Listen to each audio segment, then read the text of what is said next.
Joe, just what was your reaction when you got the call Monday, I guess, about the trade? Yeah, well, hey, it was interesting. I was like, all right, I'm going to go make a phone call real quick because I had a message on my phone that I hadn't seen for probably a half hour. And then when I made it and I went up and told my wife, and I mean, listen, I'm excited about it. So have a lot of great relationships up here and with players, with people that are in the building. And anytime you're looking at an opportunity to play football, it's exciting. Talking to Robert, there were talks this offseason about you returning here. Why'd you end up deciding to go the Philly route as opposed to returning to the Jets? Yeah, it's interesting. I mean, maybe I had an opportunity to come here, maybe not. I mean, I don't know. I felt like Philly was probably the one chance that I really, like, I felt like they were really my opportunity. And at the same time, like, Sam was still here. The draft hadn't happened yet.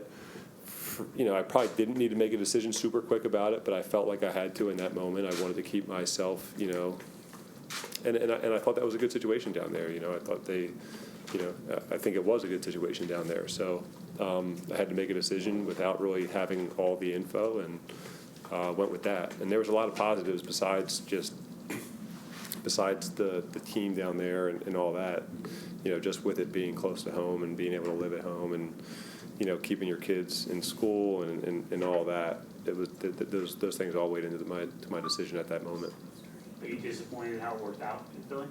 Not really. I mean, I kind of knew what to expect going in, and you never know where those things are going to lead. But I knew what to expect. And listen, I always think it's good to be able to be on a team and playing football, and you never know. Opportunities like this can arise, and you see yourself out there in the field playing again. So, has this been kind of strange? Because obviously you were here last year, and then in the summer you were here with the Eagles, and now you're back, but with the Jets again. There's definitely a little bit of, I don't know what you call it, but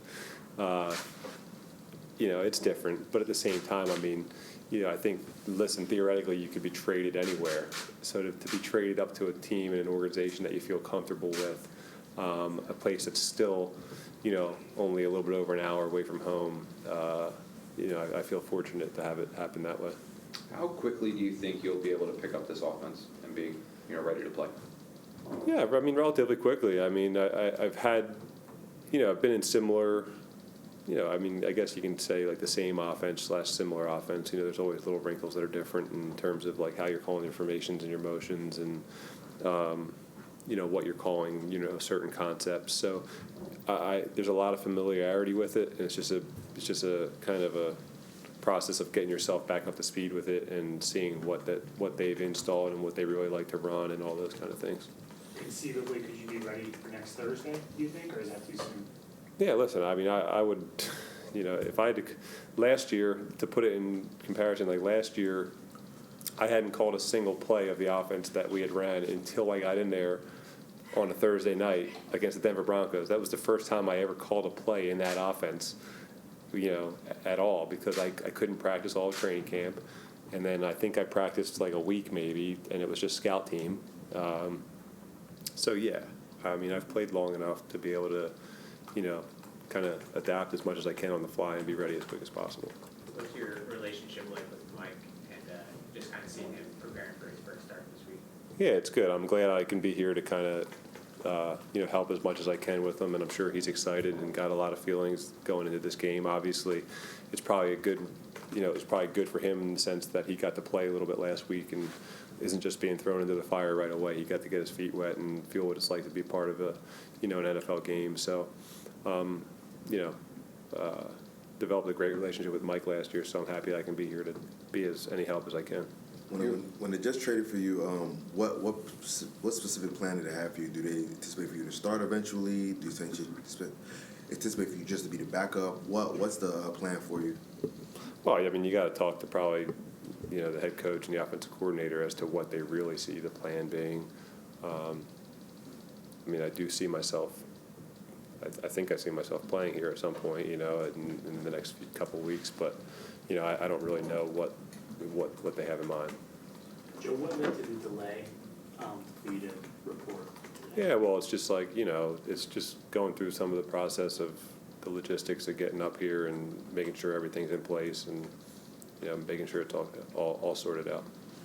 You, for a large portion of your career, you were the first-round pick, the unquestioned starter, franchise quarterback with the Ravens. Now you've kind of, later on in your career, not fallen into, but the backup role. Do you embrace being the mentor that when Zach gets back and he's healthy and he takes over as a starter, you can kind of play a role in his future success? Right. Listen, I don't think, that's always the conversation. And like, I'm never trying to be like that guy that's, I don't know. I don't want to say any like curse words up here, but You like, I don't necessarily see, veteran players as always being the best mentors, and that's probably including myself. But yes, when it comes down to it, like, I'm a team guy. I have great relationships with guys. So whatever my role is at this point, like, when I'm in that role, I'm going to do it.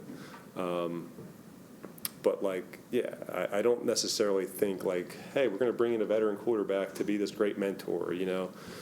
The coaches have a ton of time doing what they do and a ton of hours spent, learning what they do and making sure that they know how to, get across to everybody what to do.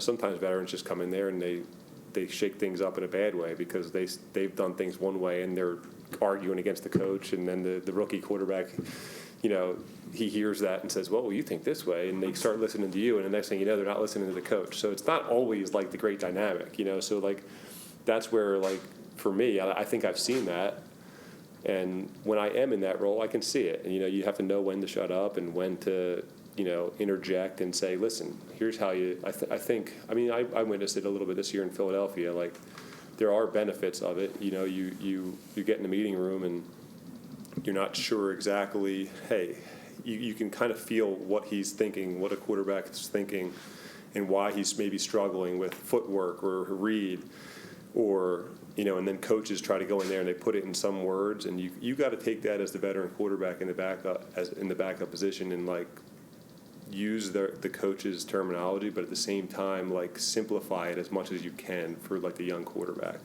I think sometimes coaches, they have a tough time getting across because they don't realize that quarterback, like, you want to get it to the line, and as detailed as the play might be and as detailed as what you are going to do during the play may be, you still have to get it down to its simplest terms in your mind so that you can play as fast as possible.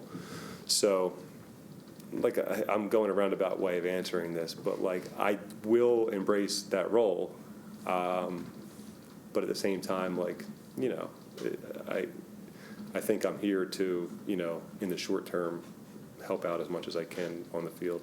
So, have you ever thought about when your career's over going into coaching? Is that something you'd want to do? Or? Yeah, I've thought about it and have zero interest in it. So.